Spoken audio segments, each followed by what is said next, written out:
제가 이 건물을 신축해서 총 수익을 올린 것은 약 한 20억 정도 수익을 봤거든요. 저는 이 지하를 파서 이 수분양들한테 주차를 주고 2, 3, 4 주차장을 팔아야겠다는 생각을 했습니다. 주차장은 제가 매각을 했고요. 이 상가에서 20억 정도 수익이 나고 이 주차장에서 또 다른 수익을 부가로 얻었습니다. 여러분들 신축 현장에 나오셨습니다. 오늘 신축 현장은 주차장 용지입니다. 여기는 수자원공사에서 진행하는 택지개발지구입니다. 보통 택지개발지구 하면 바다를 매립하거나 강을 매립하는 수자원공사, 그리고 서울도시공사, 대구도시공사, 부산도시공사, 이렇게 공사에서 하는 것들이 택지개발지구입니다. 즉 국가에서 땅을 수용을 해서 도시를 만든다는 게 택지개발지구라고 쉽게 생각하시면 됩니다. 여러분들 우리 아파트 살 때 청약통장을 써서 분양권 형태로 받아서 투자를 하시는데, 보통 이 택지개발지구도 각종 도시공사에서 똑같은 형태로 분양을 합니다. 분양을 받아서 신축할 사람은 신축을 하고, 또 우리가 아파트처럼 분양권 전매를 통해서 매도를 할 수 있습니다. 자, 이 주차장 용지는 여러분들 여기 보시면 1층에 상가가 있고 2, 3층 주차장이 되어 있잖아요. 여기 이 땅에 왜 이렇게 주차장을 넣었을까요? 택지개발지구 내에서는 이렇게 주차할 데가 많지가 않아요. 그래서 아예 기획을 할 때 주차난을 해소하기 위해서 주차장 용지를 기획을 하는 거거든요. 그런데 이 주차장만 딱 분양을 하려고 하면 누가 살까요? 이게 전체 1층부터 3층까지 다 주차장으로 한다고 하면 이 땅을 누가 살까요? 안 살까요? 안 사겠죠. 그래서 30%는 근린생활시설을 넣고 주차장으로 해라 하면서 분양을 하는 겁니다. 수자원공사 홈페이지에 이 주차장 용지가 공급된 거를 확인했습니다. 저는 공고문을 딱 보면 바로 차를 타고 현장에 옵니다. 현장에 가서 내가 이걸 구입해서 수익을 올릴 수 있는지, 현장에 답이 있다고 하잖아요. 그렇게 해서 현장을 방문을 했거든요. 현장에 왔는데 놀랬죠. 왜 놀랬겠어요? 아무것도 없어요. 아, 이거 어떡하지? 왜냐면 지금은 이렇게 길이 나 있잖아요. 거기 그때는 길도 없어요. 자, 우리가 적은 레버리지로 이런 수익을 올릴 수 있다고 제가 말씀을 드렸죠. 이 땅이 최초 예가가 약 18억 정도에 나왔습니다. 18억. 아, 이거 어떻게 사? 여러분들 18억 어떻게 살 것 같아요? 안 그래요? 그런데 자, 우리가 이런 택지개발지구의 투자는 아파트 투자와 같습니다.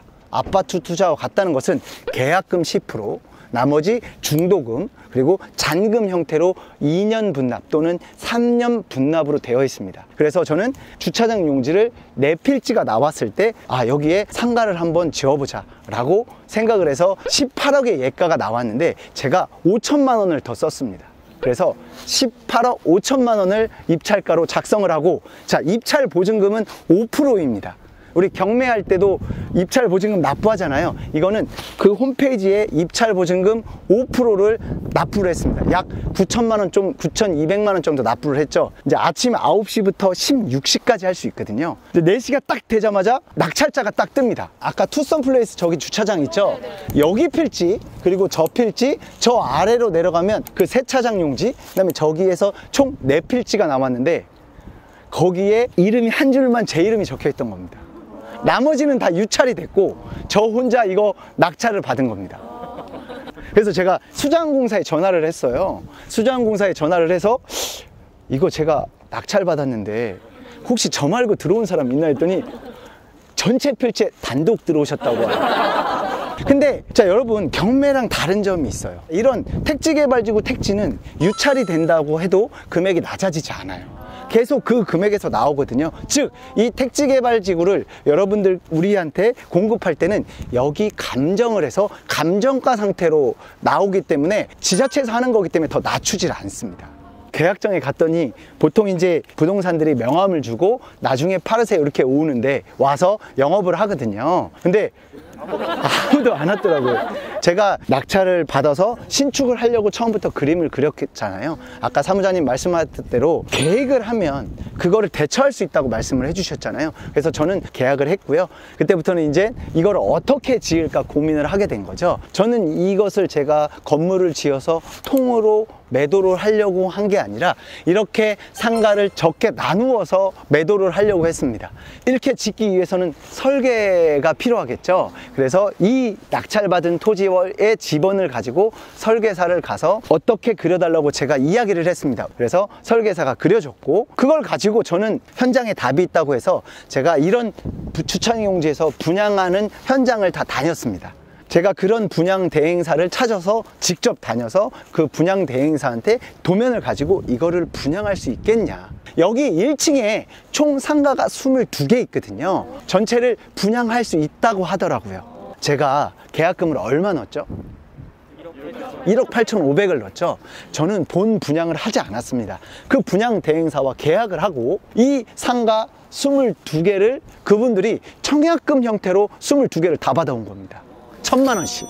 그러면 저는 이제 돈이 더 들어왔잖아요. 그 돈 갖고 제가 잔금을 치르고 설계 계약하고 분양 대행사와 계약을 하면 동시에 그 모든 것들이 이루어졌습니다. 그래서 시공사 계약하고 착공을 하면서 본 분양가가 있잖아요. 그 본 분양가의 10%, 이 상가가 하나당 한 4억 정도가 좀 넘거든요. 그 10% 계약금을 받았습니다. 그래서 그거 갖고 공사를 하고, 시공사는 또 제가 건물을 지면서 수분양자한테는 계약금만 받았고, 보통 이런 상가를 질 때는 중도금 형태로 받는 게 완공을 하면 잔금을 받거든요. 그래서 건물을 짓는 거는 기성으로 짓고, 자, 건물을 짓자마자 잔금을 통해서 제가 투자 수익을 올린 사례입니다. 제가 이 건물을 신축해서 총 수익을 올린 것은 약 한 20억 정도 수익을 봤거든요.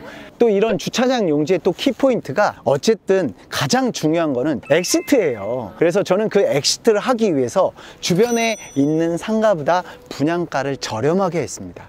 왜? 제가 더 큰 수익을 올릴 수 있지만 상가 두세 개 비어 있다면 그거는 결국 제가 콘크리트로 갖고 있는 거거든요. 그래서 주변 상가보다 더 저렴하게 분양을 해서 저는 엑시트를 할 수 있었고요. 여기에 주차장에 또 다른 팁을 하나 드리고 싶어요. 뭐냐면 제가 이렇게 상가를 다 분양을 했잖아요. 근데 저는 이 상가를 할 때 지하를 안 파도 됐거든요. 저는 이 지하를 파서 이 수분양자들한테 주차를 주고 2, 3, 4 주차장을 팔아야겠다는 생각을 했습니다. 그래서 2, 3, 4 주차장을 과연 누구한테 팔까요? 이쪽이 안산 수원이에 가깝거든요. 수원에 중고차 매매 상사가 되게 많아요. 그래서 이거를 중고차 매매 상사에 팔 수 있을까? 첫 번째 안을 생각했고요.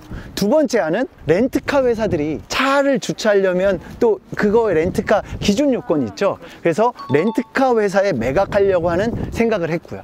세 번째는 제가 여기 주차난이 되니까 주차장 사업을 한번 해볼까 라고 생각을 했습니다.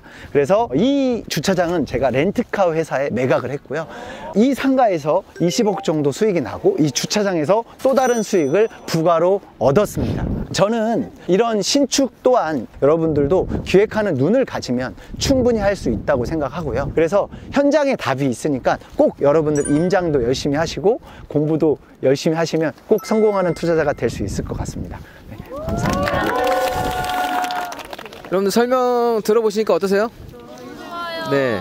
사실 우리 보통의 투자자 같은 경우에는 다세대, 다가구 지을 수 있는 그 부지를 1순위로 찾고요. 그 부지는 찾고 나서 땅으로 다시 되팔기도 편하고 지어서도 좀 수익성이 어느 정도 보장이 됩니다. 그런데 주차장 용지 같은 경우에는 아까 30%만 짓고 나머지는 주차장으로 무조건 지어야 된다는 규정이 있기 때문에 되게 애매한 거예요. 애매하고 수익이 좀 적고. 그래서 저도 이거에 대해서 좀 고민을 해봤는데, 영달님 같은 경우에는 1층을 22개로 나눠서 이거를 분양하는 방식을 했었는데, 저는 이제 그거 말고 오히려 지상에 주차장이 있어가지고 영업력을 더 확보할 수 있는 곳이면 훨씬 더 괜찮겠다라고 해서 그런 모델들을 많이 찾았어요. 어떤 모델이 있을까요? 갈비집, 갈비집 원래 주차 많이 하잖아요. 그런 곳은 이거를 임대가 아니라 사업 수익으로 쓸 수 있기 때문에 또 괜찮은 거고, 또 다른 곳은 보니까 이거를 웨딩홀로도 했어요. 웨딩홀로 해서 나머지 주차 공간을 다 쓸 수 있으니까 요즘에 크게 안 하니까 그렇게 했었고, 지금 영달님이 렌트카 회사, 뭐 중고차 매매 시장 이런 곳에 매각하는 것도 생각했다는 게 저는 되게 좀 놀랍기도 한데, 그런 것도 여러분들이 되게 좀 중요한 부분이라고 생각을 해요. 예를 들어서 제주도 지금 공항 있잖아요. 우리 대부분 상가에서 돈 버는 거를 생각하지만 그 주변에 가장 돈을 많이 버는 거는 주차장 용지를 갖고 있어서 렌트카 회사에 렌트하는 곳은 거기가 돈을 엄청나게 벌어요. 그러면 우리가 만약에 제주도 제2공항이 들어간다 하면 대부분 또 이런 주택 용지를 찾을 건데, 그게 아니라 주차장을 할 수 있는 곳을 찾는 사람은 거기는 안정적으로 또 돈을 벌 수가 있겠죠. 네, 그런 부분도 한번 생각해 보시면 좋겠고, 이런 물건 같은 경우도 그냥 있는 그대로 그냥 사서 파는 게 아니라 여기에 어떠한 사업 아이템은 더 플러스가 된다는 부분까지 생각하면 다른 사람보다 좀 싸게 사고 그렇게 영업이익을 올림으로써 괜찮은 물건을 만들어갈 수가 있는 겁니다. 여러분들 이런 상권을 좀 잘 보시면 좋겠어요. 왜냐하면 이런 상권은 패턴이 비슷해요. 파주 같은 경우도 처음에 파주 아파트 신도시 있죠, 그죠? 거기에 먹자 상권이 있고, 그 다음에 이런 주택의 근생용지라고 하면 1층에 거기는 상가고 지상에는 주택인데, 나중에 보게 되면 거의 이쪽이 1층에 이제 먹자골목이 형성되는 경우가 많아요. 도심에 있는 곳에서 술을 안 먹고 대부분 밥하고 술은 이쪽으로 와서 먹어요. 그래서 나중에 이 상권이 한번 역전이 되는 타이밍이 옵니다. 근데 지금 딱 여기서 와서 보면 임대문이나 다른 게 붙어 있는 것 같으면 아직 저기 입주가 온전히 되지 않았고, 입주가 온전히 돼서 사람들이 정착을 하게 되면 처음에는 저쪽 상권이 좀 살았다가 나중에 이쪽으로 다 넘어오게 돼요. 왜냐면 이런 게 사람들 먹는 감성하고 되게 좀 딱 떨어지거든요. 그러면 이런 상가도 언제 투자할 수 있는 타이밍이 되겠구나라고 하는 거를 감을 잡을 수가 있을 겁니다.